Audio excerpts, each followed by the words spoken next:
pense qu'une notion importante dans la perception, c'est de considérer que, surtout pour l'information visuelle, elle doit être reliée en fait à la façon dont c'est construit par l'enfant. Par exemple, un enfant va voir un cube. Ce cube, s'il le voit d'un certain point de vue, arrive sur sa rétine avec des informations différentes. S'il tourne autour du cube, à chaque fois, l'information visuelle va changer.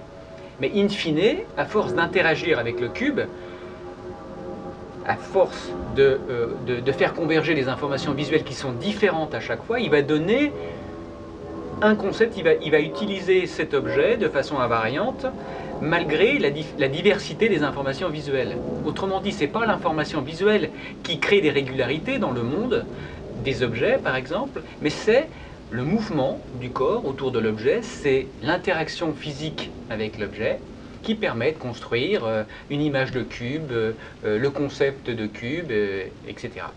Donc cet exemple vous montre qu'en fait, la perception n'est pas dissociable des actes qu'on peut faire. La perception ne peut se construire, le système visuel ne peut se construire si on est immobile. La vision se construit parce qu'on peut se déplacer dans l'environnement. Donc, cet exemple vous montre que le cerveau n'est pas simplement un cerveau perceptif avec les aires visuelles qui seraient situées ici, et puis moteur avec des aires visuelles qui seraient situées devant. C'est vrai, c'est partiellement vrai, mais que tout ça interagit, et surtout au niveau de la maturation, et même dont on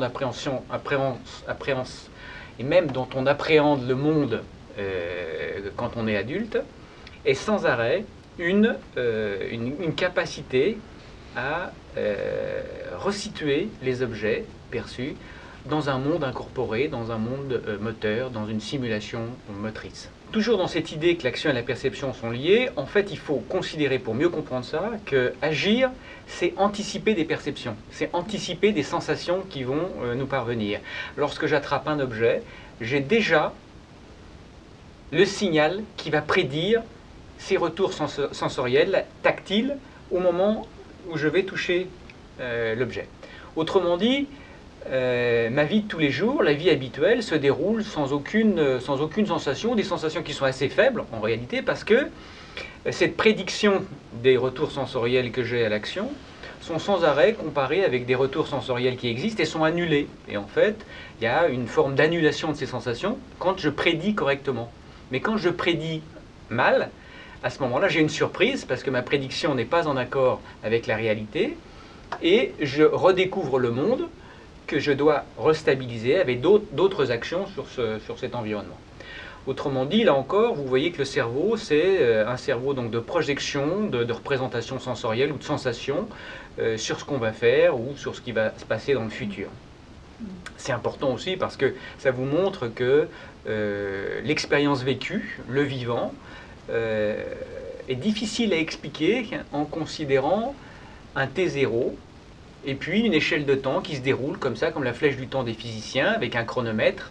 En réalité, on est sans arrêt dans le passé, c'est ce que j'ai vécu sensoriellement, que je vais projeter dans le futur pour prédire ce qui va se passer, et que cette échelle de temps linéaire ne fonctionne plus. On est sans arrêt plutôt dans une boucle comme ça qui nous fait passer du futur au passé, du présent, du futur au passé, etc. Et c'est dans ce sens-là où il faudrait qu'on invente des échelles de temps différentes, ou en tout cas des mesures du temps différentes que celles du temps des physiciens, qui est un espèce de tic-tac qui est inchangeable, alors qu'en fait, toute l'expérience montre que le temps est extrêmement subjectif. Le temps perçu, le temps du cerveau, c'est un temps qui est, je dirais, bruité par énormément de paramètres, comme la fatigue, par exemple. Quand je suis fatigué, je trouve que des événements qui sont très courts deviennent très longs, etc. On est obligé quelque part de mesurer les choses, c'est évident, donc on est obligé d'avoir un chronomètre.